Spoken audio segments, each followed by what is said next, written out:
Hello dear students, today we are going to derive the system matrix for a thick lens. In my previous lectures regarding this matrix method in paraxial optics, I have already discussed about system matrix, or you can say ABCD matrix. So before going through this video, you can obviously go to that note and you can find out what is system matrix just as a revision. So for that, let us draw one ray diagram for a thick lens. Okay, so first of all, let us assume that you have a thick lens like this.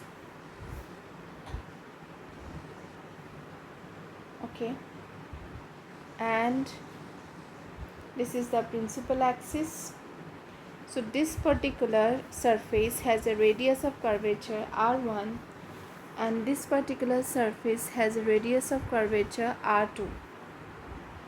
Now I will consider a point O here. Okay, so usually this represents the object.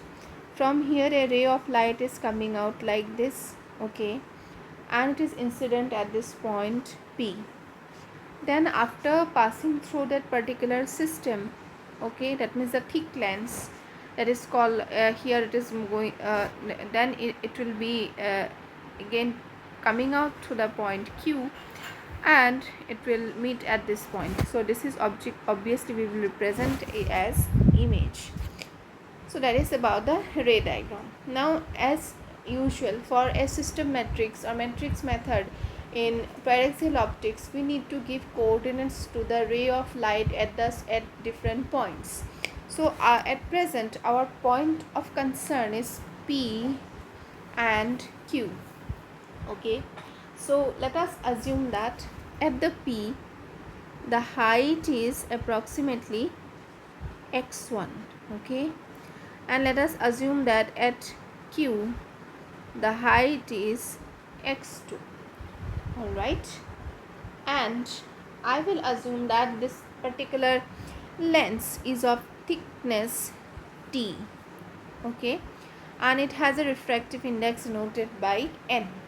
Okay, so now I will again represent this distance. Okay, this distance as D1, and since it is in front of the lens, so it will be definitely not only D1, it will be negative, means minus D1. Okay. And here the distance is D2. Since it is on the right of the lens, so or refracting surface, it is plus D2. So that's all we have for the what I can say,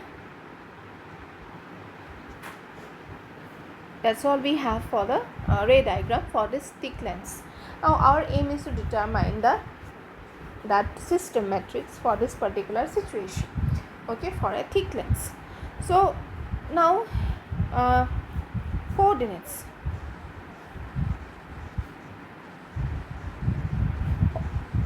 of the ray of light at P is basically given by lambda 1 x1, and at Q it is given by lambda 2 x2. Okay, so this is the initial, okay, and this is the final coordinate. You can say initial coordinate before entering the system, and this is the final coordinate after coming out of the system. Okay, now let us apply those laws, effects of translation and refraction to this system. Okay, so first of all let us do this. When the ray of light is going from here to here, obviously this is translation, then at this point it is refraction, then from this to this it is translation, then again it is point is refraction, and then again translation. Am I correct? So that thing should be clear in your mind. But one thing you should consider here, that we are uh,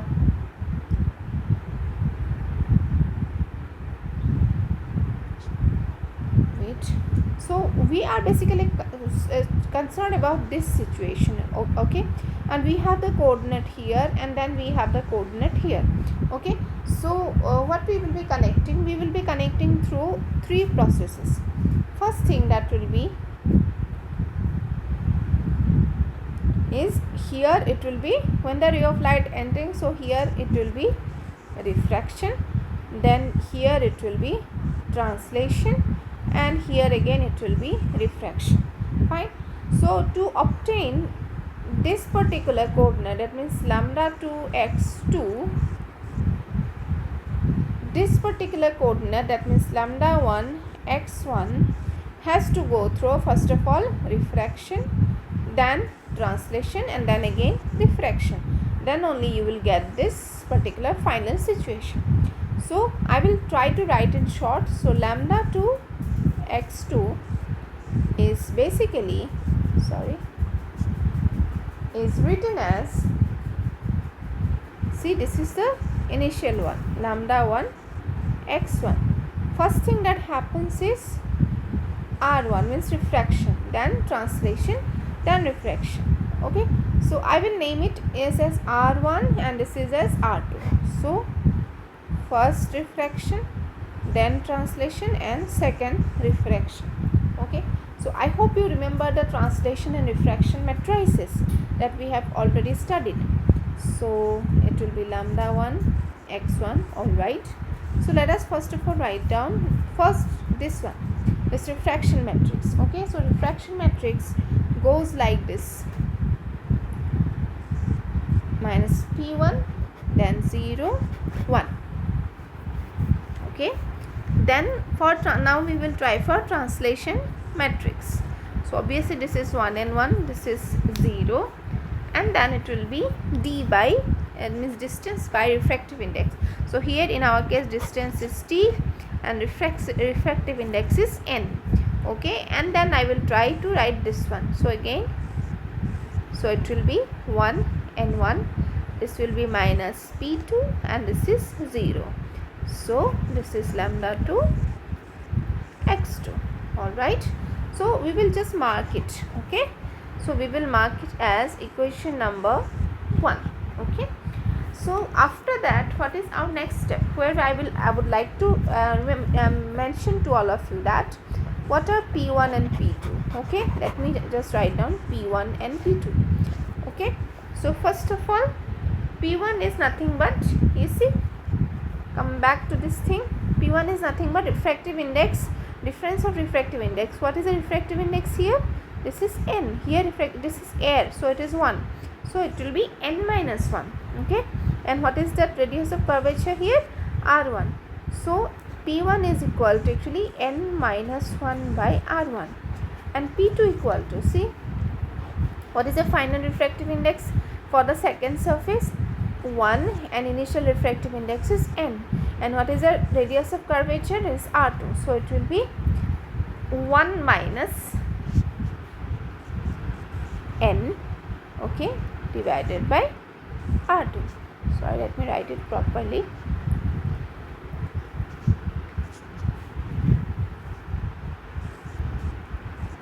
All right, so you can even write it like this, r2, okay. So these things we have already discussed earlier in, so I don't think these are basically representing power of the two refracting surfaces. So these are nothing but power of the two refracting surfaces, that's all, okay. Now yep, so we will go back to that particular equation, that is equation matrix equation, that is equation number 1. So what was that again? That is, let me write it down clearly. So it is lambda 2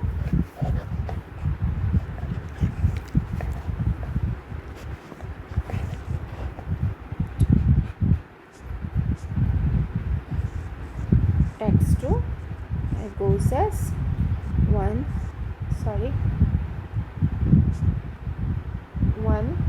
minus p2 0 1 1 0 t by n 1 1 minus p1 0 1 lambda 1 as well.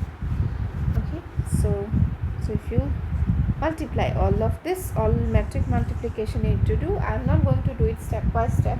You can do it on your own and you can verify the results with matrix multiplication. So final result will be looking like this. So it's up to you for verifying, because in exam you may not have you can't remember all this thing blindly. You will have to derive this on your own. Okay, so this thing, so it should take up this form. Okay, so this is t by, and again n1 minus t by n p1. This is the whole matrix, and this is again lambda to x2. Now you know that the system matrix can be represented, is usually represented as if you remember, system matrix is basically represented by a b c d. This is minus, this is minus. Okay, so this is also the system matrix, and this is the usual system matrix. So these two should be equal to each other. Okay, so we will equalize all of them. Okay, so that means b minus a minus d c is nothing but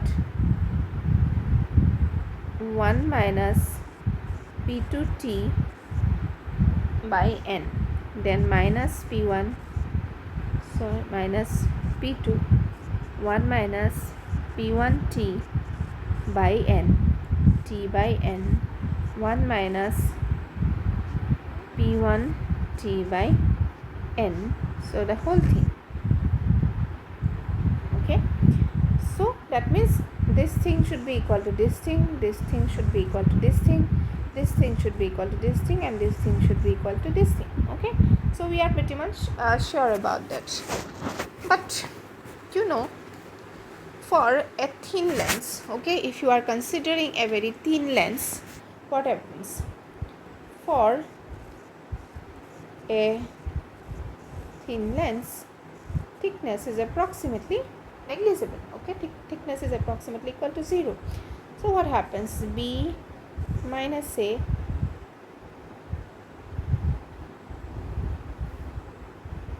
so I think I am missing something here. I think here we should have a lambda 1 x1. I don't have that much of space. Okay, so then only it can be equal to the system matrix. Okay, you have the initial matrix here, this is the final matrix. So this is the system matrix, this is the system matrix. So I'm sorry for the mistake. I would like to show you again. Let me do it little bit shorter. Okay, yes, this matrix will come like this, and then there will be this initial matrix. So it will be lambda 1 x1. Okay, so for thin lens, t is approximately equal to 0. So a c d should be, so it is 1 simply.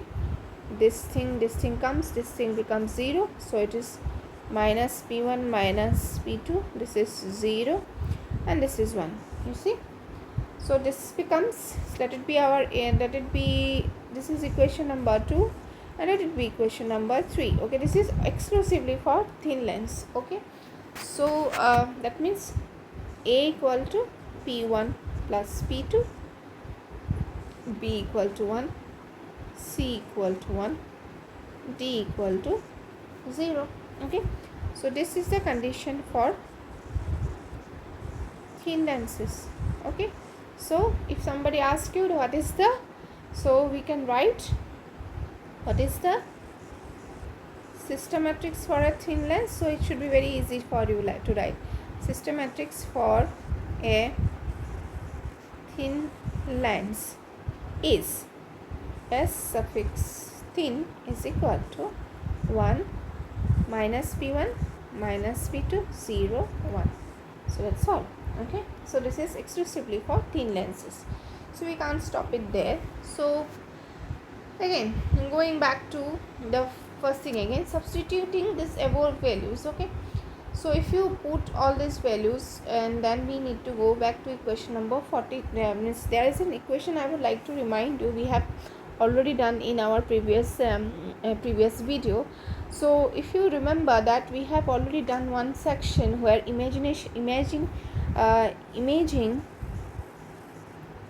you need to be very patient with this, because I'm not using blackboard in a classroom, real classroom, so you need to be patient with that. You need to go back to the note on imaging by a coaxial optical system.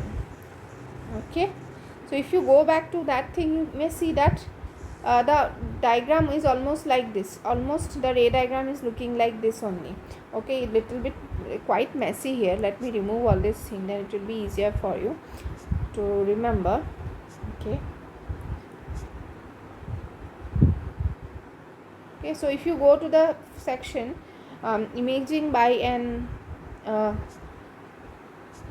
coaxial optical system, then you can see that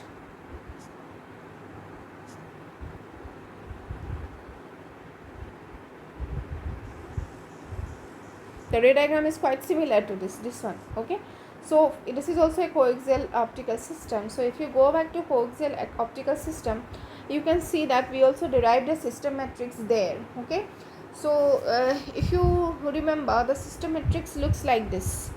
If you remember, the system matrix looks like this. I'm trying to write it: B plus A D1, then minus A, then B D2 plus A D1 D2 minus C D1 minus D. It looks something like this, and it was C minus A D2. Do you remember that? So this is a generalized system matrix for an coaxial optical system. So this thing that we are doing, this is also for a coaxial optical system. So this is exclusively for a thin lens, but for thick lens we need to generalize. Okay, so but before that, here we will put, for a thin lens we have found this condition A, B, C, D. So we will put all this thing in this particular matrix. Okay, so from that, if you remember that last time we have done that for an axial point, x1 was equal to 0, so x2 for image also becomes equal to 0. So under that situation, you need to go to that note again. Under that situation, the condition we derived was B D2 plus A D1 D2 minus C D1 minus D equal to 0. Okay, so this is the equation of importance. So this is the equation we have taken from the previous derivation. So let it be our equation 4. Okay, so we will use all those values that we have obtained here for thin lenses. Okay, so those values we are going to use here. Okay, in equation number 4, and let's see how does it behave. So B means 1, C means 1, D equal to 0, and A equal to P1 plus P2. So B means 1, so it is only D2, plus A means P1 plus P2, and it is D1 D2, and C is also equal to 1, so it is D1. D equal to small d equal to 0, so it is ultimately equal to 0. Fine. So what we are going to do, we will divide both the side by D1 D2. So D2 divided by D1 D2 plus P1 plus P2 D1 D2 divided by D1 D2. minus d1 by d1 d2 equal to 0. So what we are left with? This one, this one. So we are left with 1 by d1 minus 1 by d2 plus p1 plus p2 equal to 0. So if I do like this, then I can write 1 by d2 minus 1 by d1 equal to p1 plus p2. Can we do that? Okay. Again, you know that 1 by d2 minus 1 by d1 is equal to p1. P1 means n1 by r1, and p2 means n minus 1 by r2. So we have we have n1 and n2 common. N1 minus 1 common. So it will be 1 by r1, 1 by r2. So that is equal to 1 by d2 minus 1 by d1. That's all we have. Okay. But this thing we know that is equal to what? 1 by f. All of you know. We are well aware of it. So what we can write? So therefore 1 by d2 minus 1 by d1 is equal to 1 by f. That will be equation number 5. Okay. Why?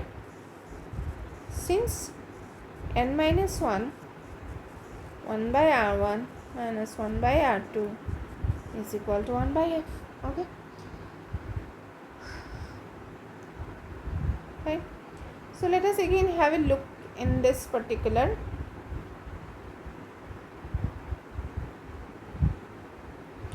So you can see that therefore S thin is equal to 1 1 minus P, alright, and is equal to 0.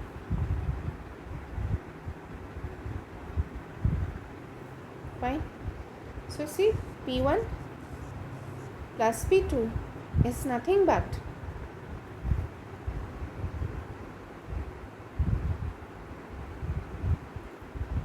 n minus 1 by r1, n minus 1 by r2, n minus 1 common, 1 by r1, 1 by r2.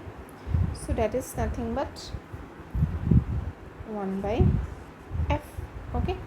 So this thing can be replaced by 1 by f. So S thin is equal to 1 1 0 1 by f. Okay. So this is our equation number 5. This is our equation number 6. Okay. So this is simply a system matrix for a thin lens. Okay. And system matrix for thick lens, again general formula was like this: 1 minus p2t by n, and this is 1 minus p1t by n. Okay, this is t by n. It's quite easier to remember. If you practice many times, it will be easier for you to write it. Okay. If you do not do pen and paper practice, then it is quite likely to forget all those things. So in exam you need to be faster. So if you practice it, it can be done very easily. So fine. So from here what we have, this is A, B, C, D. This is minus, isn't it? So this is a form of a system matrix. So A is basically P1 plus P2 into 1 minus P1t by n. B is equal to 1 minus P2t by n. C is equal to 1 minus P1t by n. And at last D equal to minus t by n. Okay. So these four things are the parameters for the system matrix for a thick lens. Okay, so remember, this is a system matrix.